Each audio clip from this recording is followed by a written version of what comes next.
Hello everyone, welcome to Legal Code.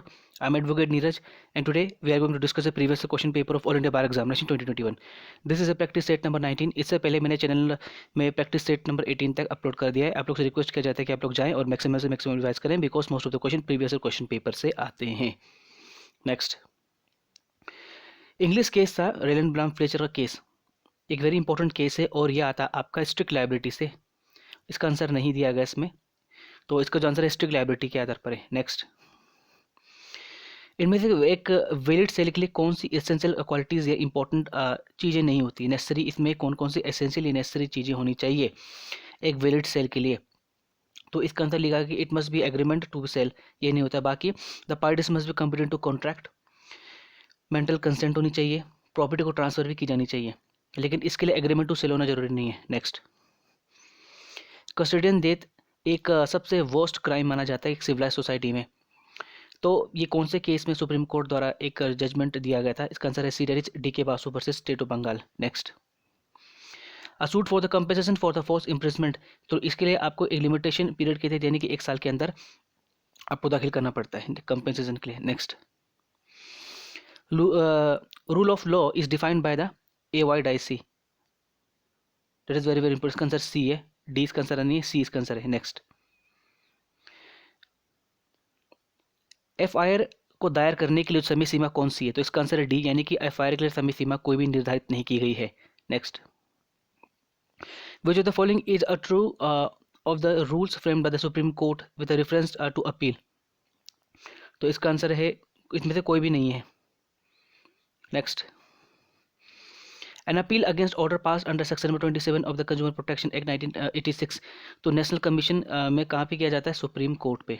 यानी कि section number 27 के तहत अगर कंज्यूमर प्रोटेक्शन एक्ट 1986 में नेशनल कमीशन के खिलाफ अगर किसी प्रकार की अपील आपको करनी है, यानी कि नेशनल कमीशन के द्वारा अगर कोई भी ऑर्डर पास किया जाता है आपके विरुद्ध में, तो आपको अपील कर सकते हैं सुप्रीम कोर्ट में. इसका आंसर है B. Next, which is a body that award punishment to the advocate for the misconduct. इसका आंसर है आपका से डिसिप्लिनरी कमेटी, जो कि आता है advocate act 1961 section number 9. Next, sales of good act 1930 के किस सेक्शन के तहत एंटिसिपेटेड ब्रीच ऑफ कॉन्ट्रैक्ट के बारे में बताया गया. इसका आंसर है 60. हालांकि सिलेबस में नहीं है, लेकिन प्रीवियस क्वेश्चन पेपर में आ रखा है.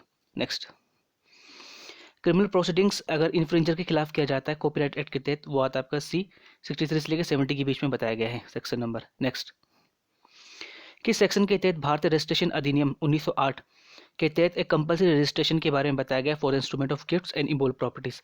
इसका आंसर है section number 17. Next, state government के पास ये पावर होता है कि वो रोड ट्रांसपोर्ट से संबंधित मामलों को कंट्रोल कर सके.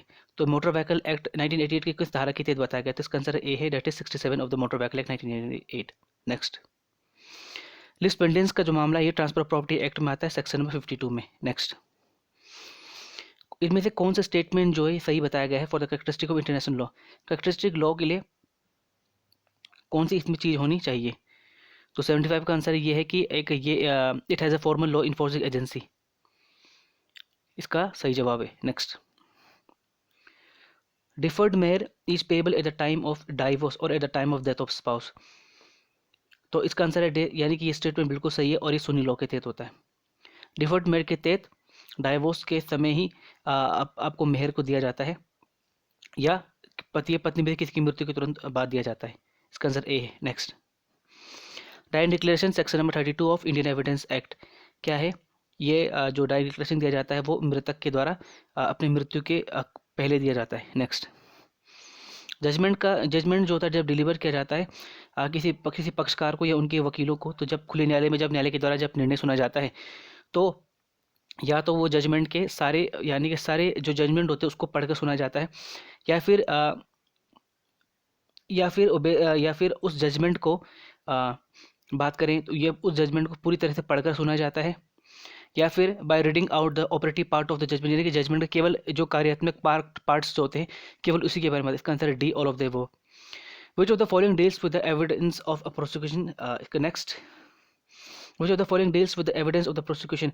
इसका आंसर ए यानी 242 CRPC में बताया गया है. सेक्शन नंबर 264 में बताया गया judgement in the cases tried समरली.